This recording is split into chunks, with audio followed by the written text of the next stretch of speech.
Good morning, everybody. Today is Thursday. I checked. My video yesterday said it was Tuesday, but it wasn't. But if you recall, and if you did watch my video yesterday, I also said I didn't know if it was Tuesday, because I didn't know what time was or where I was in time. I thought I was joking, but it turns out that was actually super true. So yeah, I guess I went through like all of Wednesday thinking it was Tuesday. So that's cool. But yes, today is Thursday. I checked. Yeah, anyway, I'm killing time, about to head into work. I found that the pair of shorts that I've been wearing while I've been here had a big hole on the butt, but thankfully I go everywhere with a needle and thread, so I was able to stitch that up all nicey nice. I mean, I'm hopefully like nobody's gonna be like staring at it super close to see that it's kind of like a hack job, but whatever, it does the trick, closes things up. You can't see my really cute otter underwears from MeUndies, not sponsored. Yeah, anyway, so today I'm heading back to the archives. I'm hoping to get a bunch more work done. I think I'm gonna wind up just picking through the stuff in the Buntman archive today, figuring out how much more I want to actually take from that, so I don't like keep using Lebo's laptop and making her have to work someplace else. It's got really good stuff, but I mean, there are so many things by so many people, right? It feels weird though, trying to like prioritize which person I want to read when I have no idea who any of these people are. I feel like I just need to like spin some kind of roulette wheel or something to like decide which letter, which name under that letter, blah blah blah. I don't know. Because yeah, I made it to the C's yesterday, but only because there weren't any A's that I wanted to read, because I've already read a lot by Neville Alexander, and most of the B's were like bad guys. But yeah, so we'll just sort of see how that goes, see what I can get done. I actually packed a lunch for today, so, you know, I won't be like ridiculous like yesterday. Also, see, I glued all of my nails back on, so I look like a reasonable, respectable person. Let's see how long they stay on today. Because my good nail glue hardened up and I can't use it anymore, so I'm using the crappy stuff that actually comes with the nail kit. Not that any of you care, but Nailene nail glue is the way to go. The stuff that comes with Kiss nail kits, not good at all. But yeah, also they the like housekeeping whatever at my apartments sent me a message saying that they're coming to service the room today. I'm like, okay, like that's cool. There isn't really much to do because I've been keeping the place pretty clean myself, but like, sure, okay.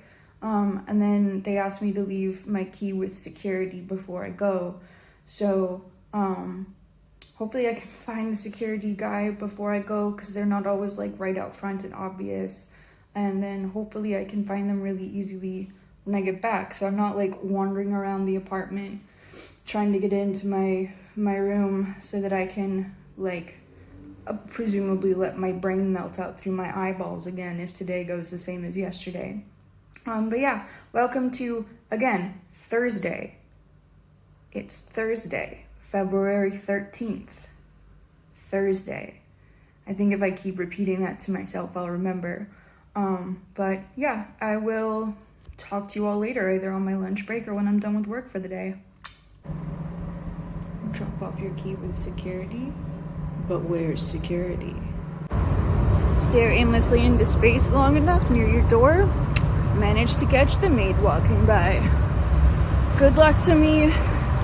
Now I can actually head off to work without trying to come up with some dumb solution like hiding the keys somewhere that doesn't make sense. But yeah, here we go. I forgot my lunch. Fuck. And now it's lunchtime. Oh, hell yeah. Hey guys, I'm back from work. As you can see, I do have all 10 nails on. It is because I had to glue a couple of them back on, but as I was saying this morning, you know, kiss nail glue, not good.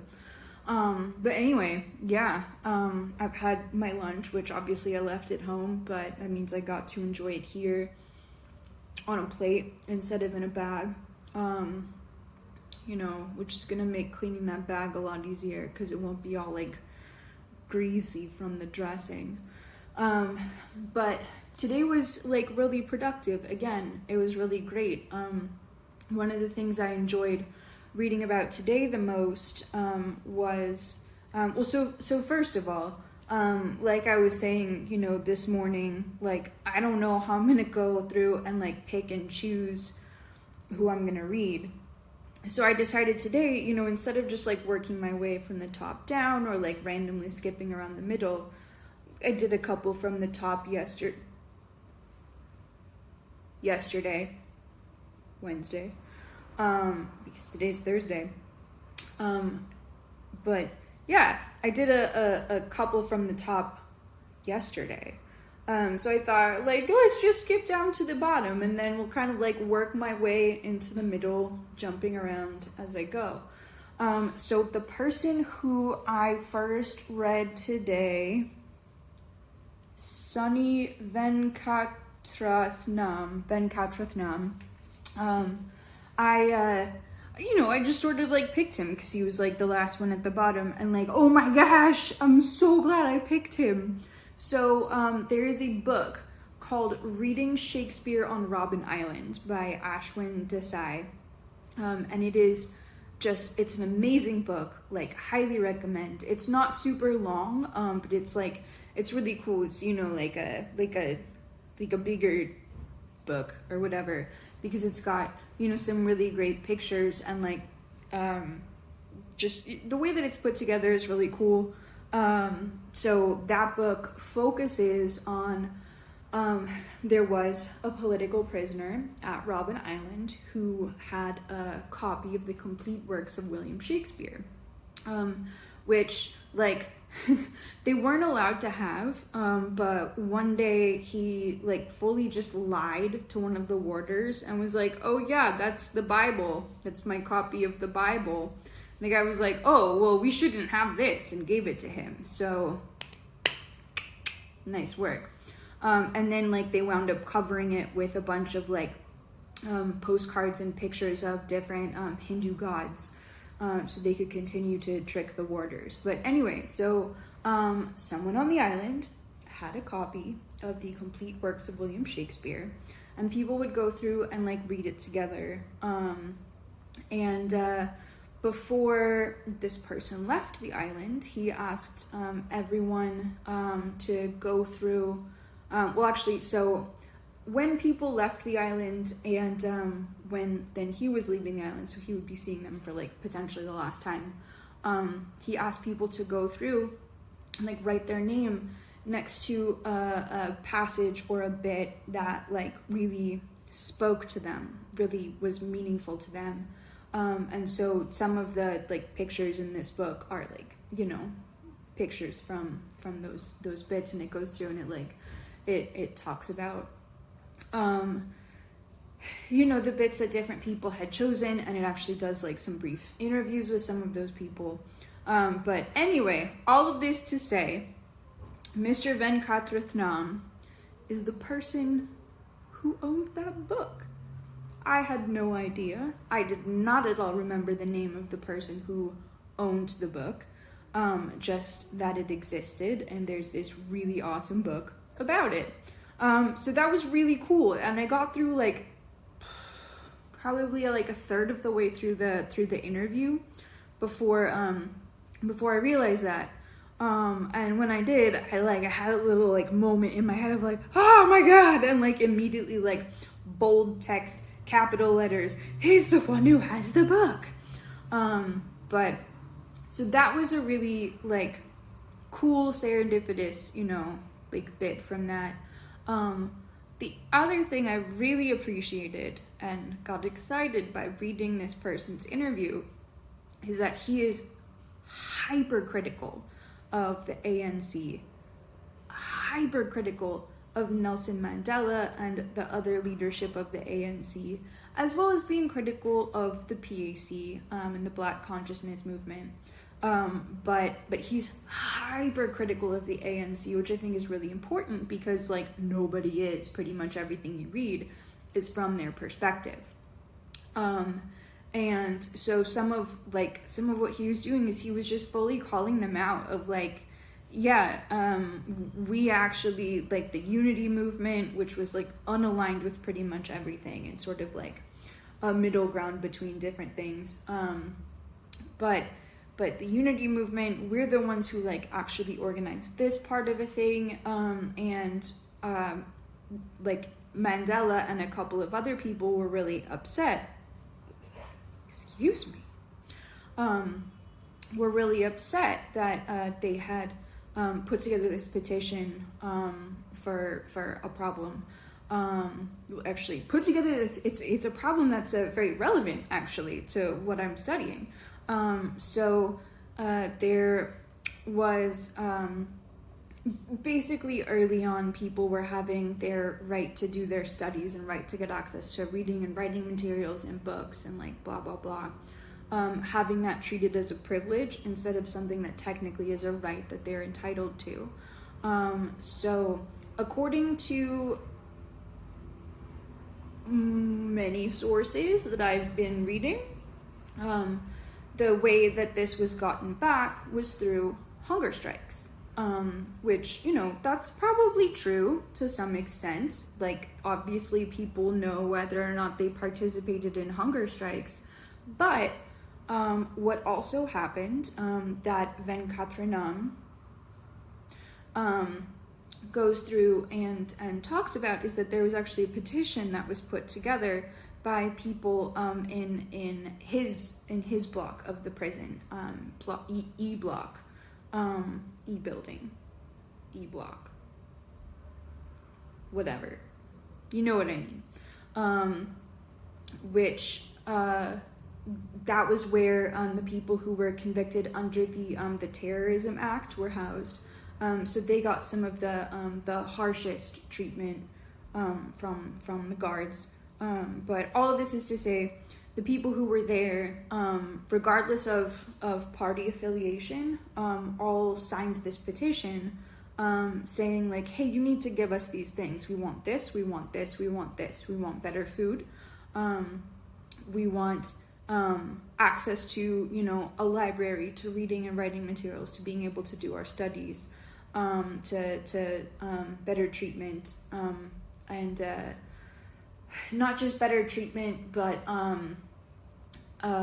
no like reprisals against anyone that's outside of like administrative things, and even then they're entitled to legal counsel. So they put together this petition, and everyone in E Block signed it, regardless of party affiliation, and they wound up being successful. Venkatrathnam and one of his friends did wind up going to the single cells for it, actually, after having gone to solitary confinement for an indefinite period of time. So he and his friend were penalized, even though there was no proof that like they were the instigators. But all of this is to say that their petition was successful, or was potentially one of the successful means of attaining these things. But Mandela was really upset, and other high-up members of the ANC were really upset because they felt that this was the wrong way to go about doing things, and that they were already, you know, working on a way of doing things, and like this may have like hurt those chances. But then, you know, after the fact, they had to, you know, recognize that like, you guys did a good job, nice work, not against what you had done anymore. So anytime you really read anything written by the ANC, or even Sadiq Isaacs, who was not a member of either the ANC or the PAC, but they don't really talk about other efforts that had gone on, and part of that, I think, is that there may have been some blindness to this happening. Venkatrathnam really calls out Mandela and other members, like high-up members of the ANC, for taking credit for successful things that had been done that weren't done by the ANC. And so I really enjoyed reading through what he had to say about that. I've enjoyed getting access, not just through him, but through Sadiq Isaac's book. There's another book by Michael Dengeki, whose name I'm probably not pronouncing correctly, who also he's not critical, but he presents like a different sort of view of things. But yeah, they're much more critical of some of the stories that are being told that are like romanticizing situations. The ones that talk about like, we all came together and like unity, and it was really great, and nobody was like trying to have like violent arguments or anything. Whereas Venkatrathnam is like, no, like there were like violent arguments, and there were, excuse me again, salad, I guess.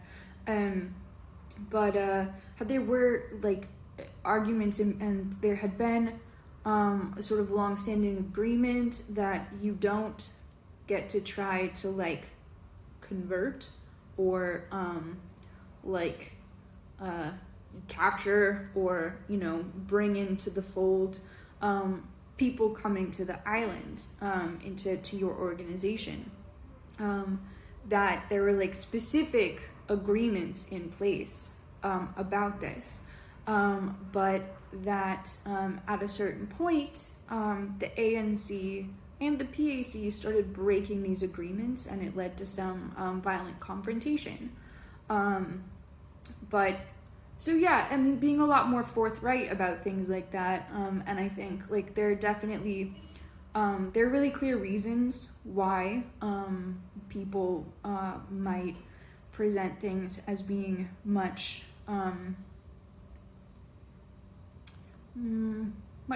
more united than perhaps they were, because part of the like whole ideology of this state that was created, South Africa, the new South Africa, the Rainbow Nation, is one all based around unity, around mutual respect, and all of that kind of thing. And that's definitely the story that Robben Island Prison Museum, I don't know why I'm gesturing in that direction, I don't even know like which way it is from here, but Robben Island Prison Museum has specifically been curated to present that kind of a view, because that's like the ideology, the image that South Africa wants to present.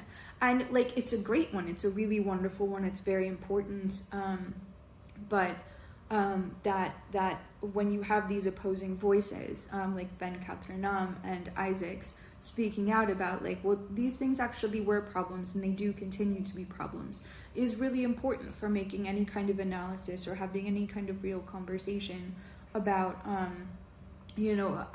what it is that these spaces of community transformation can look like, because like, they don't have to be perfect to be transformative.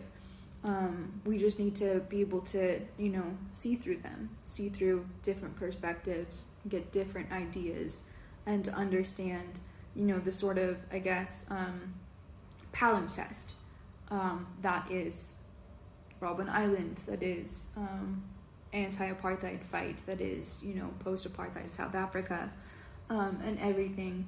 So all of that, like, really long ramble is... Yeah, let's go ahead and call that Rally's lecture for the day. I am looking forward to going back in tomorrow. Libo was laughing at me today about having my difficulties remembering what day it was, and confirmed with me that tomorrow is Friday because today is Thursday, that I'm coming back in tomorrow, and I'm gonna be working through more of this tomorrow. She was also laughing at me a little bit, asking how many I'd gone through or how many I had left. I was like, several, many million, I don't know. I'm just skipping through them at this point to see which ones are most interesting. But yeah, so yeah, today was a good day. Learned a lot of things. I think I'm going to spend the rest of the day reading my new book, Kingdom of Souls. And then as time shifts in the correct way, I'm going to see if I can get my good friend Isaac to give me access to D&D Beyond once again, because I am, going to be playing D&D one shot next Tuesday. I'm going to be playing a tiefling grave cleric. It's not going to be the character that I'm playing for my main campaign right now. Probably like 2 people at most watching this care about that at all, but my character is going to be pretty cool. It's a level 2 campaign, so looking at all of the numbers for it, I was like, oh my gosh, I only have 13 hit points? That's terrible. And, you know, it's also, nobody cares. Nobody cares. My scores are lower than I'm used to. At this point, it's very sad, but also totally understandable because, you know, for a one shot, you know, whatever. Anyway, I'm gonna go ahead and end things there. So enjoy the rest of your day, enjoy your life, have a good one, and I'll see you in the future. Mwah.